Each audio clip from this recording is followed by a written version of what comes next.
Assalamualaikum warahmatullahi wabarakatuh. Perkenalkan, nama saya Hazini.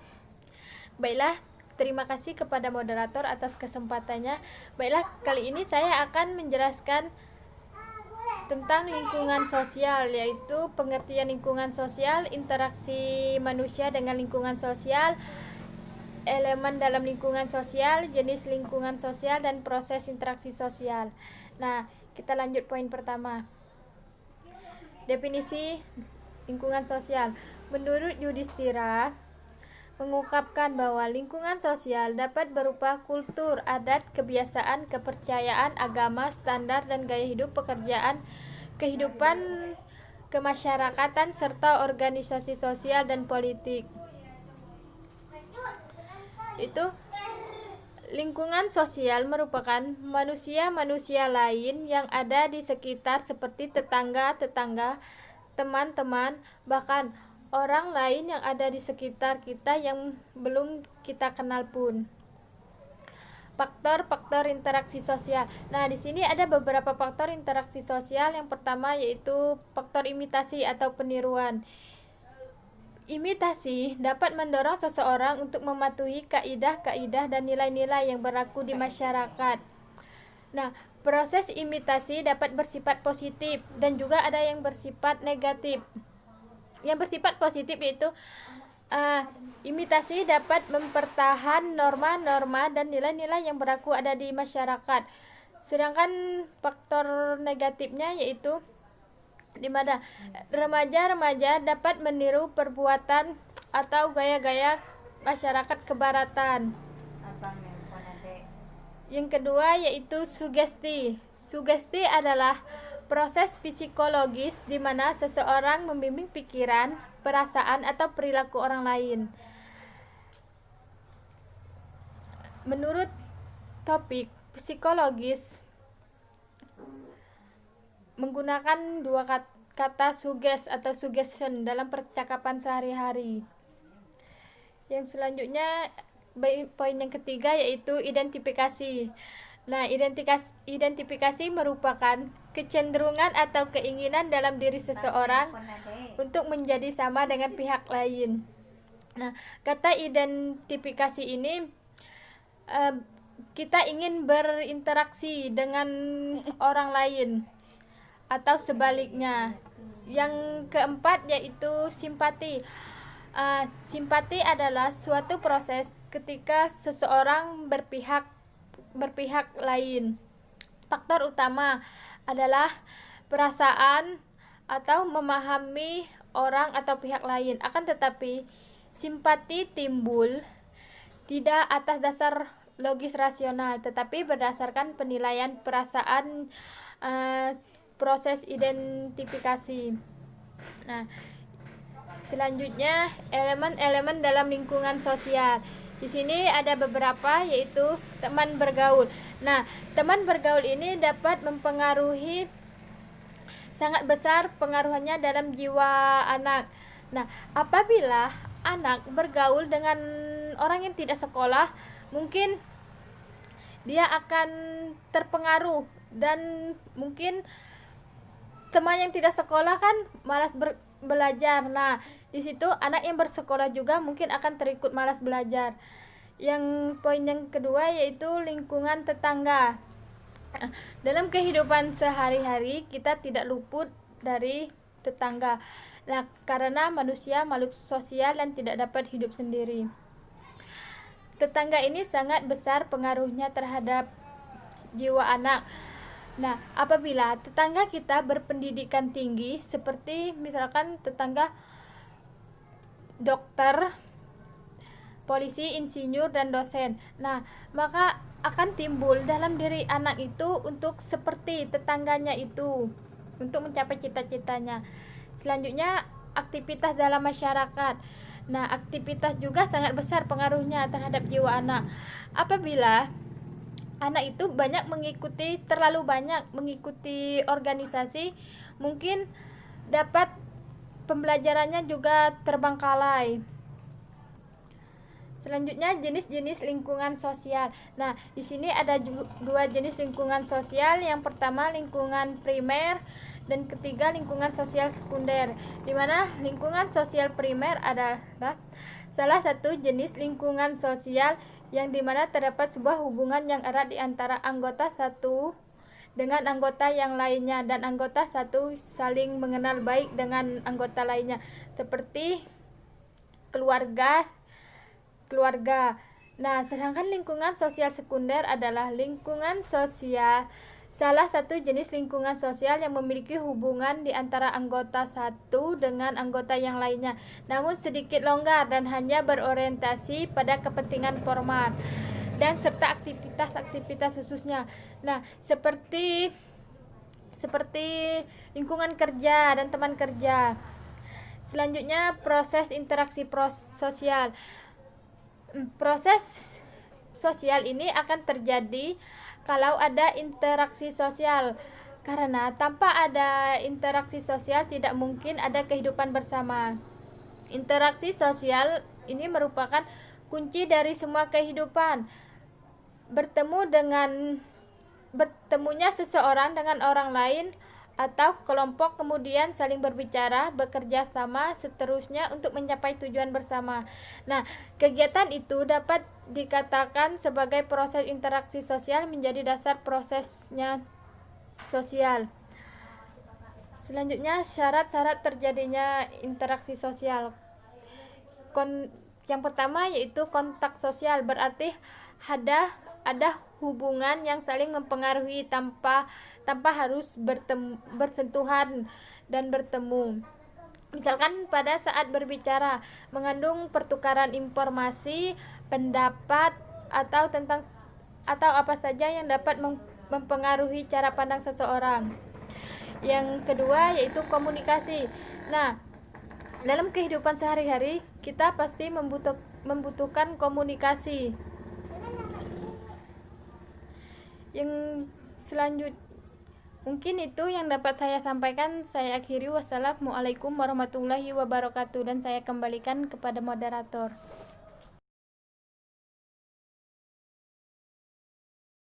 Baiklah, assalamualaikum warahmatullahi wabarakatuh.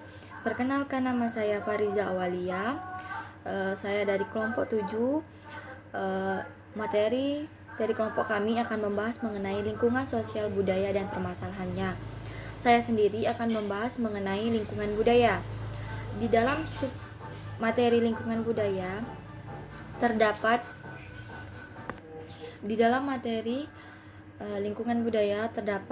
pembahasan mengenai pengertian lingkungan budaya, konsep lingkungan budaya, dan peran lingkungan budaya. Baiklah, materi pertama akan saya jelaskan mengenai pengertian lingkungan budaya. Lingkungan budaya adalah seperangkat keyakinan, praktik, dan kebiasaan dan perilaku yang dianggap umum bagi semua orang yang hidup dalam populasi tertentu. Lingkungan budaya dapat membentuk cara setiap orang berkembang, mempengaruhi ideologi dan kepribadian. Lingkungan budaya juga ditentukan oleh kulminasi beragam aspek budaya yang berpengaruh pada pilihan dan perilaku pribadi. Jadi dapat disimpulkan bahwa lingkungan budaya adalah sebuah yang diciptakan merupakan hasil dari cipta, karsa, dan rasa yang berupa pengetahuan, kepercayaan, kesenian, moral, hukum, dan adat istiadat, kemampuan lain yang berhubungan dengan budaya. Pengertian lingkungan budaya, adapun pengertian lingkungan budaya menurut para ahli, ada menurut Open Education Sociology Dictionary, lingkungan budaya adalah norma yang digunakan orang untuk memahami dan menjelaskan lingkungan fisik dan sosial mereka. Dan menurut Environment FI, lingkungan budaya adalah sumber daya budaya, sosial, dan ekonomi yang luar biasa. Lingkungan budaya memberikan keunggulan unik untuk wilayah dan tempat, berfungsi sebagai dasar pengembangan komunikasi lokal dan menciptakan peluang bisnis. Lingkungan budaya adalah lingkungan yang dibentuk oleh aktivitas manusia, seperti budaya di pedesaan, hutan, dan kota. Baiklah, materi selanjutnya mengenai konsep lingkungan budaya. Kata budaya berasal dari kata bud yang dalam bahasa Sanskerta yang berarti akal, kemudian menjadi kata bud atau tunggal atau budaya atau majemuk, sehingga kebudayaan diartikan sebagai hasil pemikiran atau akal manusia. Ada pendapat yang mengatakan bahwa kebudayaan berasal dari kata budi dan daya.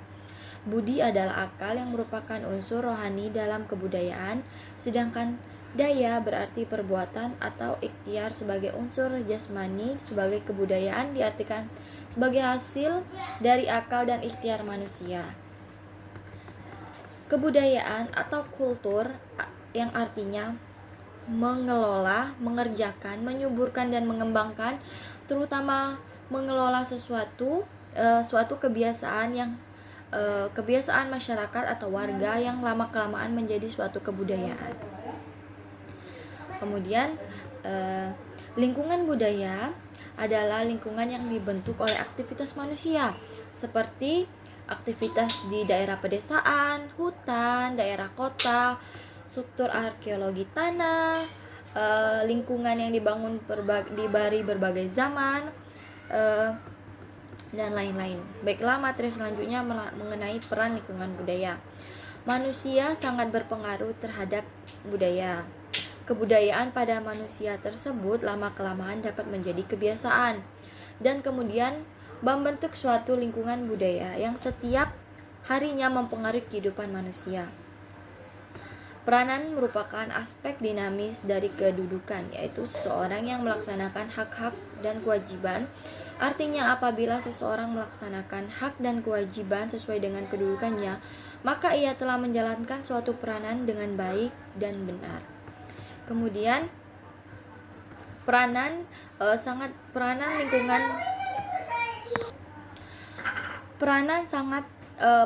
lingkungan budaya sangat berpengaruh terhadap masyarakat, karena selain merupakan hasil dari kebiasaan masyarakat, lingkungan budaya saling bergantung terhadap masyarakat dan menjadikan sebuah kebiasaan. Menurut Selo Sumarja dan Sulaiman Sumardi, kebudayaan adalah sarana hasil karya rasa dan cipta masyarakat. Berdasarkan wujudnya, kebudayaan dibagi menjadi dua, yaitu kebudayaan yang bersifat abstrak dan kebudayaan bersifat konkret. Jadi dapat disimpulkan bahwa kebudayaan merupakan fungsi yang sangat besar bagi manusia dan masyarakat. Masyarakat memiliki kebutuhan-kebutuhan yang harus dipenuhi dalam menjalankan kehidupannya. Kebutuhan-kebutuhan masyarakat tersebut sebagian besar dipenuhi oleh kebudayaan yang bersumber pada masyarakat itu sendiri. Baiklah, itulah hasil penjelasan dari saya. Materi selanjutnya akan dijelaskan oleh teman saya. Wassalamualaikum warahmatullahi wabarakatuh.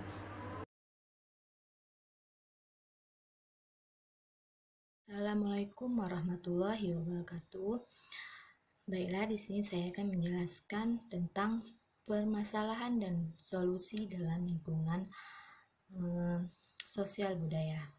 Nah, menurut Paulus Tangdilitin dan Bambang Prasetyo, masalah merupakan bagian dari kehidupan manusia karena sepanjang hidup manusia akan terus-menerus dihadapkan ada hambatan hidup yang harus terus-menerus membutuhkan pemecahan atau suatu hambatan yang dialami dan membutuhkan pemecahan dengan cara yang benar dan tepat.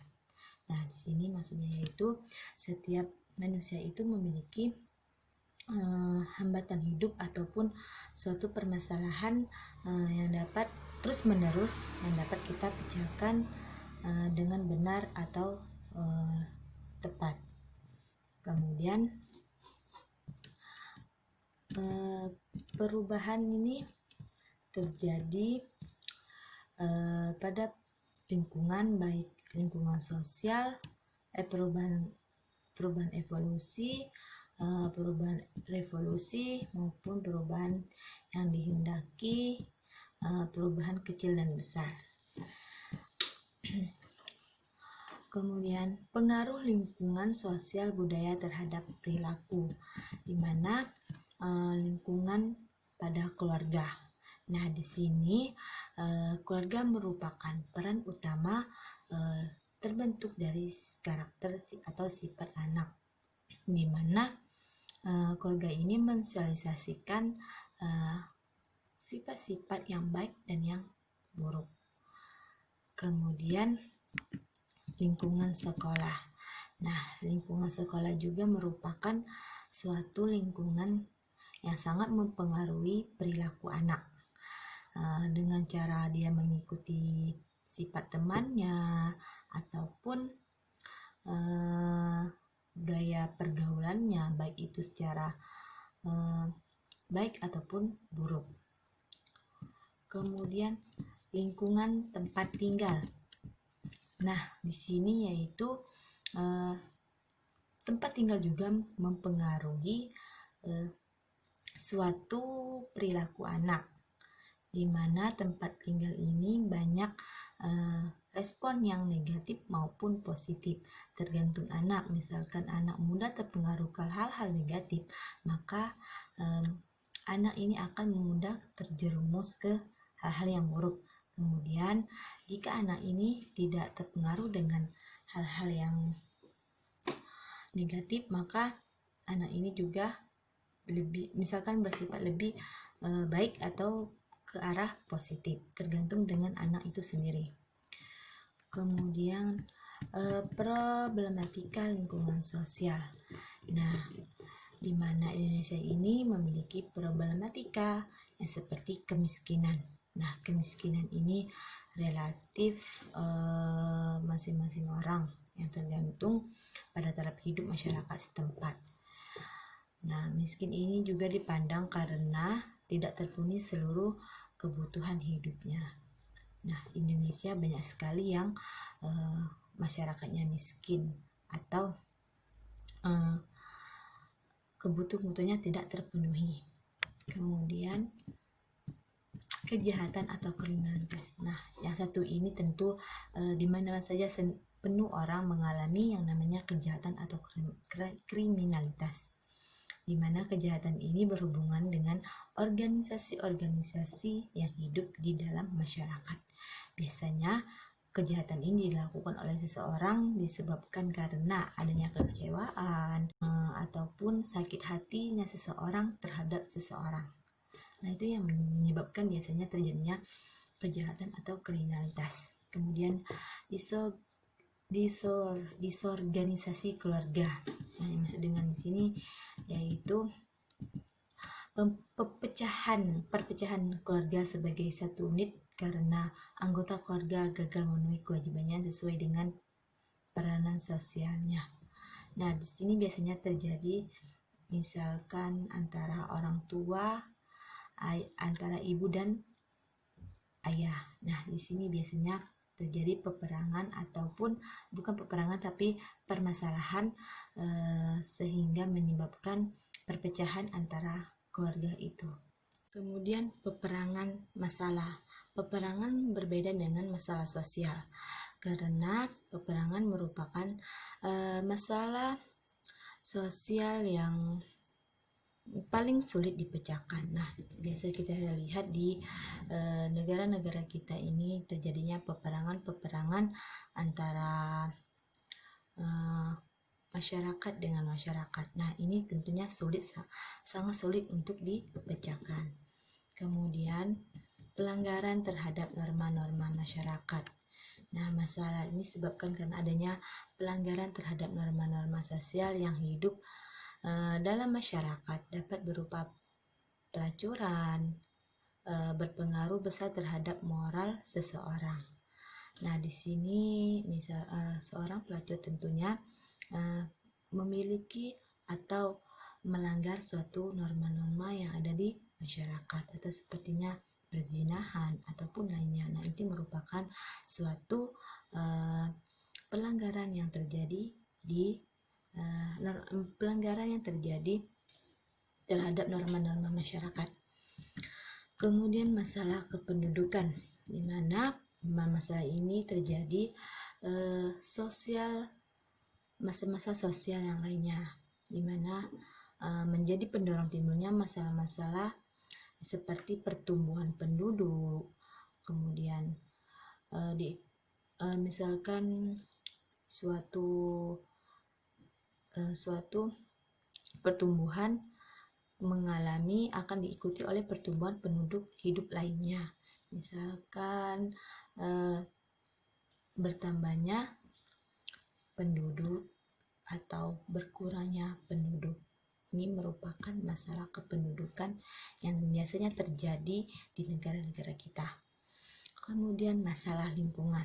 Nah, masalah lingkungan ini biasanya berkaitan dengan masalah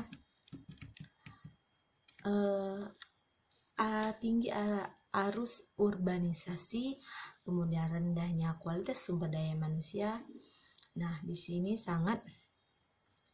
masalah ini sangat berpengaruh terhadap lingkungan, di mana arus urbanisasi ini tentunya akan mempengaruhi lingkungan di sekitar atau di suatu tempat. Kemudian adapun solusinya. Nah, pertama itu yaitu kebijakan pemerintah, di mana pemerintah itu harus mencegah atau mengendalikan kesenjangan sosial. Nah, di sini yaitu pemerintah harus turun tangan bagaimana cara untuk pencegahan kesenjangan yang ada di dalam masyarakat. Kemudian sosialisasi. Sosialisasi ini berkaitan dengan peran lembaga pendanaan sosial. Dengan sosialisasi ini masyarakat berharap mempunyai kesadaran tentang pentingnya pendidikan bagi manusia. Nah, di sini yaitu suatu masyarakat tentunya harus memiliki suatu atau diberikan oleh pemerintah. Kemudian perbaikan sistem peradilan. Nah, maksudnya di sini yaitu sistem peradilan ini menjamin persamaan hukum bagi seluruh anggota masyarakat. Itu maksudnya tidak membeda-bedakan antara masyarakat satu dengan masyarakat lain. Intinya sistem peradilan itu diterapkan atau diterapkan di dalam masyarakat itu tidak membeda-bedakan. Kemudian optimalisasi sumber daya, di mana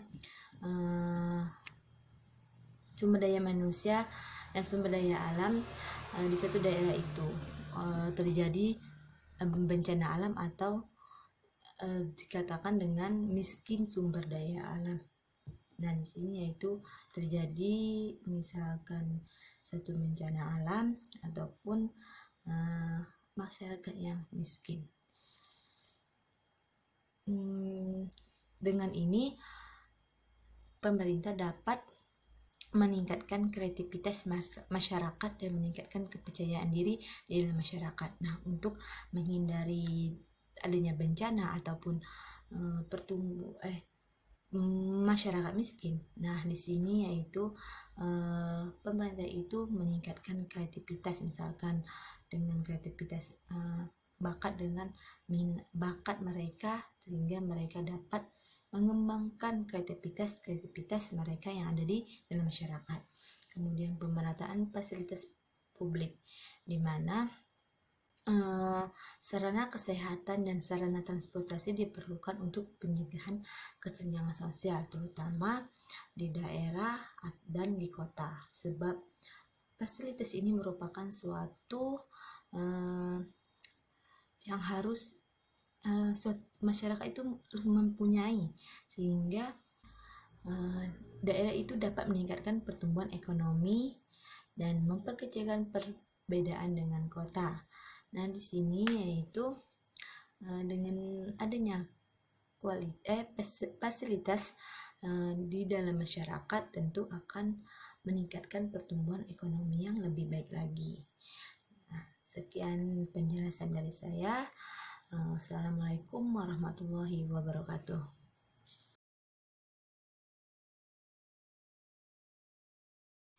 Nah, baiklah, materi selanjutnya akan saya sampaikan tentang perubahan sosial budaya. Di mana pengertian perubahan sosial budaya ini adalah yaitu pergantian. Nah, di mana mengenai struktur sosial dalam kurun waktu tertentu. Nah, sedangkan perubahan budaya ini sebenarnya lebih mengacu pada sebuah perubahan dalam proses tata sosial dalam masyarakat. Nah, di mana sikap masyarakat, perilaku, kemudian pola pikirnya itu berubah. Nah, kemudian karakteristik perubahan sosial budaya itu ada 4. Yang pertama, bertambah atau berkurangnya suatu penduduk tersebut. Nah, kemudian yang kedua, adanya penemuan-penemuan baru. Kemudian adanya pertentangan konflik di dalam masyarakat. Nah, yang keempat, terjadinya perubahan revolusi secara cepat. Nah, contoh perubahan sosial budaya itu sangat banyak sekali. Ada peralatan dan perlengkapan hidup, sistem pencaharian, sistem kemasyarakatan, bahasa, kesenian, sistem pengetahuan, hingga sistem religi atau keagamaan.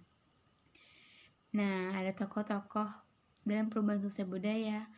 Ada 5 tokoh. Yang pertama ada William F. Cockburn, Kingsley Davis, Gillen and Gillen, Samuel Kuning, dan Selo Soemarjan.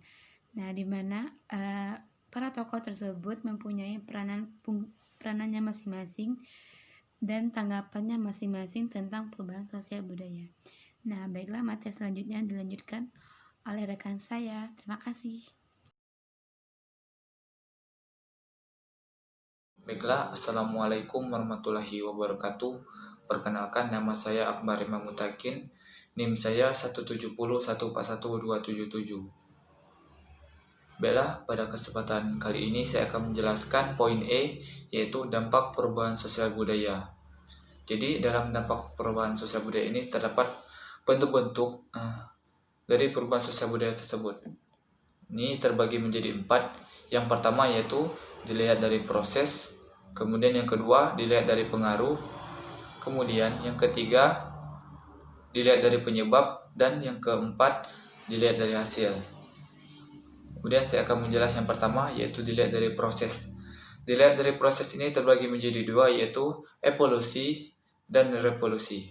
Evolusi ini yaitu perubahan yang lama dengan diikuti dengan perubahan kecil. Pada evolusi ini, perubahan yang terjadi tanpa ada tekanan atau terjadi dengan sendirinya, karena rakyat biasanya selalu berusaha menyesuaikan diri dengan lingkungannya yang baru. Contoh dari perubahan secara lambat ini yaitu perubahan dari masyarakat tradisional ke modern, yang tentunya terjadi dengan sangat lambat. Kemudian yang B yaitu revolusi atau perubahan secara cepat. Merupakan perubahan yang terjadi secara cepat dalam dasar atau pokok-pokok yang terdapat dalam masyarakat. Perubahan ini dapat direncanakan terlebih dahulu dan biasanya ada pemimpin dalam kelompok masyarakat. Contohnya yaitu revolusi industri. Kemudian yang kedua yaitu dilihat dari pengaruhnya. Dilihat dari pengaruhnya ini terbagi menjadi 2 lagi, pengaruh kecil dan pengaruh besar. Pengaruh kecil merupakan perubahan yang kurang menghasilkan pengaruh langsung bagi masyarakat. Jadi tidak sampai menghasilkan keributan atau atau yang signifikan. Nah, contoh dari pengaruh kecil ini yaitu perubahan model gaya rambut atau fashion. Kemudian pengaruh besar. Pengaruh besar ini merupakan perubahan yang membawa dampak besar dalam unsur-unsur kehidupan masyarakat yang penting seperti stratifikasi sosial dan sebagainya. Contohnya yaitu industrialisasi. Kemudian yang ketiga, dilihat dari penyebabnya. Dilihat dari penyebabnya ini terbagi menjadi dua, yaitu perubahan yang dikehendaki dan perubahan yang tidak dikehendaki. Perubahan yang dikehendaki ini merupakan perubahan yang sudah direncanakan sebelumnya oleh pihak-pihak yang hendak melakukan perubahan dalam suatu masyarakat. Pihak yang menghendakinya disebut agent of change atau orang yang memiliki perubahan, yang menghendaki perubahan tadi. Contohnya yaitu program yang direncanakan oleh pemerintah, yaitu program KB atau keluarga berencana dan imunisasi. Kemudian yang B yaitu perubahan yang tidak dikehendaki. Perubahan yang tidak dikehendaki ini merupakan salah satu hal yang tidak bisa dalam kendali masyarakat dan biasanya menghasilkan masalah yang memicu kendala dalam suatu masyarakat. Contohnya yaitu bencana alam. Kemudian yang keempat, dilihat dari hasil. Dilihat dari hasil ini terbagi menjadi dua, yaitu progres dan regres. Progres ini merupakan perubahan sosial yang sangat diharapkan oleh suatu masyarakat. Perubahan yang membawa kemajuan ini menguntungkan masyarakat, seperti bergantinya masyarakat tradisional menjadi masyarakat modern. Contohnya yaitu penemuan alat komunikasi seperti handphone yang dulunya tidak ada, sekarang ada, yang memudahkan tentunya manusia dalam berkomunikasi. Kemudian alat transportasi. Kemudian regres. Regres ini atau perubahan menuju kemunduran disebabkan oleh penggunanya itu sendiri. Nah, biasanya terjadi karena penyalahgunaan perangkat teknologi seperti yang terjadi pada saat ini, yaitu penyalahgunaan internet yang digunakan untuk tindak kejahatan atau hacker atau mengakses situs yang tidak pantas untuk digunakan atau dilihat. Kemudian selanjutnya saya akan membahas mengenai dampak perubahan sosial. Dampak perubahan sosial ini terbagi menjadi dua, yaitu dampak positif dan dampak negatif. Adapun dampak positifnya yaitu yang pertama, eratnya integrasi masyarakat. Hal tersebut bisa terjadi jika suatu masyarakat dapat menyikapinya dengan baik ataupun dewasa, sehingga tidak terjadi suatu permasalahan atau konflik. Kemudian kemajuan teknologi. Kemajuan teknologi ini yaitu tentunya pada zaman saat ini teknologi semakin maju dan berkembang. Hampir semua elemen orang menggunakan atau memanfaatkan teknologi yang ada di sekitarnya untuk meningkatkan taraf hidup mereka. Kemudian yang ketiga yaitu tingkat kehidupan yang lebih baik. Seperti yang sudah saya jelaskan tadi, di mana teknologi membawa perubahan besar dalam kehidupan masyarakat, sehingga dapat membantu suatu masyarakat dalam berbagai hal. Salah satunya adalah tadi alat komunikasi atau alat transportasi. Kemudian yang keempat yaitu pola pikir yang lebih maju. Pola pikir yang lebih maju ini dulu kita lihat bahwa masyarakat pemikirannya masih primitif dan terisolir. Berkat adanya globalisasi atau modernisasi ini dan pengetahuan mereka dapat berpikir lebih maju dan meninggalkan pemikiran lama yang kuno tadi.